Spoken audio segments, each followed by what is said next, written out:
नमस्कार, लोकात्मा न्यूज चॅनलमध्ये आपले हार्दिक स्वागत।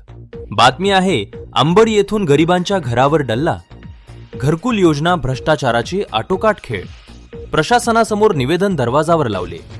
अंबड तालुक्यातील ग्रामपंचायत भारडी अंतर्गत घरकुल योजनेतील लाभार्थ्यांकडून संबंधित अभियंत्याकडून बेकायदेशीर आर्थिक मागणी करून पिळवणूक केली जात असल्याचा गंभीर आरोप प्रहार दिव्यांग क्रांती संघटनेच्या वतीनं करण्यात आला आहे।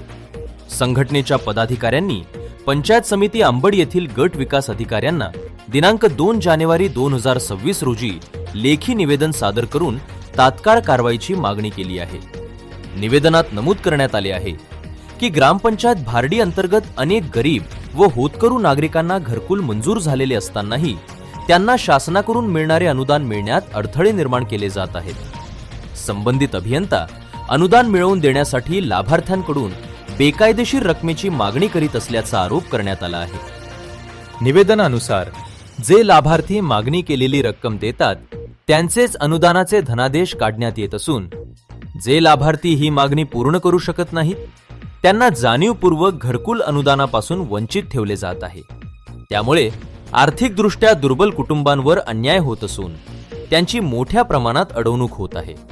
अर्जदारांनी अभियंत्यांकडे याबाबत विनंती केली असता लाभार्थ्यांशी उद्धट भाषेत बोलून धमकावले जात असल्याचा आरोपही निवेदनात करण्यात आला आहे। अनुदान हवे असल्यास मागणी पूर्ण करा, अन्यथा जे करायचे ते करा, अशा प्रकारची वागणूक दिली जात असल्याने लाभार्थ्यांमध्ये भीतीचे वातावरण निर्माण झाले आहे।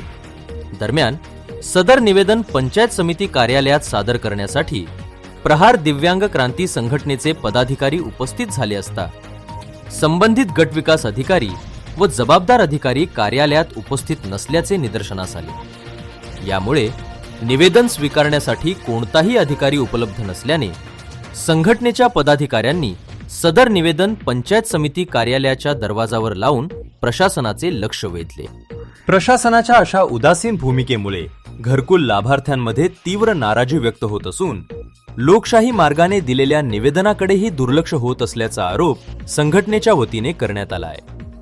प्रहार दिव्यांग क्रांती संघटनेच्या वतीने सदर प्रकरणाची सखोल चौकशी करून संबंधित अभियंत्याविरुद्ध कठोर कायदेशीर कारवाई करण्याची मागणी करण्यात आली आहे। तसेच कोणतीही लाच न घेता सर्व पात्र घरकुल लाभार्थ्यांना तात्काळ शासकीय अनुदान वितरित करावे अशी ठाम मागणी करण्यात आली आहे। निवेदनात प्रशासनाला इशारा देण्यात आला असून ठराविक कालावधीत लाभार्थ्यांना न्याय न मिळाल्यास पंचायत समिती कार्यालयासमोर तीव्र आंदोलन करण्याचा इशारा दिलाय।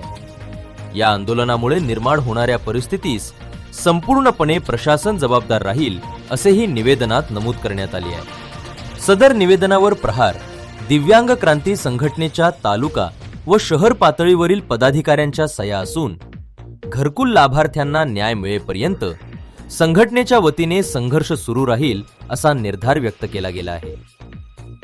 काय सांगणार आहात तुम्ही? आता तुम्ही इथं आलेला आहात, तुम्ही हे निवेदन जे आहे ते गावाच्या लक्षात ठेवलं, याबद्दल तुम्ही काय सांगणार? इथं जे अधिकारी आहेत तेच गैरहजर आहेत, आता रजेवर आहेत का गैरहजर आहेत हे कोणीच काय सांगायला तयार नाही।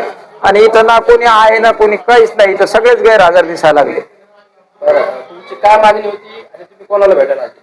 आमची मागणी होती, आम्ही बीडीओला भेटायसाठी आलतो की बाबा आमच्या घरकुलाचे पैसे टाकण्यासाठी इंजिनियर 5,000 रुपयाची मागणी करतो। आम्ही गरीब लोक दिव्यांग असताना कुठून त्याला 5,000 देणार? तर किती दिवसापासून चक्र मारली? आता आम्हाला झाले 2 महिने। तुमचं नाव? हा, तुमचं नाव?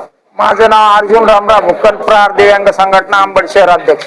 निवेदन देण्यासाठी आलेले आहेत, काय मागणी तुमची, काय सांगणार? आम्ही बीडीओ साहेबाला निवेदन देण्यासाठी आलतो, पण इथं ते गैरहजर असल्यामुळे हे निवेदन कुणाकडे द्यायचे इथं कोणीच नाही स्वीकारायला। त्याच्यामुळे आमची भीती, आम्हाला 2 महिन्यापासून नुसते उडवडीची उत्तरं देतात। आज या उद्या या परवा दिवशी या, एक दिवस आले की गैरहजर राहतात दररोज। म्हणजे आमच्याकडे नाही म्हणून सांगतात धडक।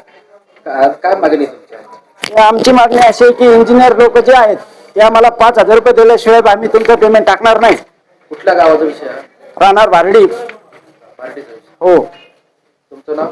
रामदास भानुदास रेटे, तालुका उपाध्यक्ष अंबड। लोकात्मा न्यूज चॅनलसाठी प्रतिनिधी तरंग कांबळे अंबड।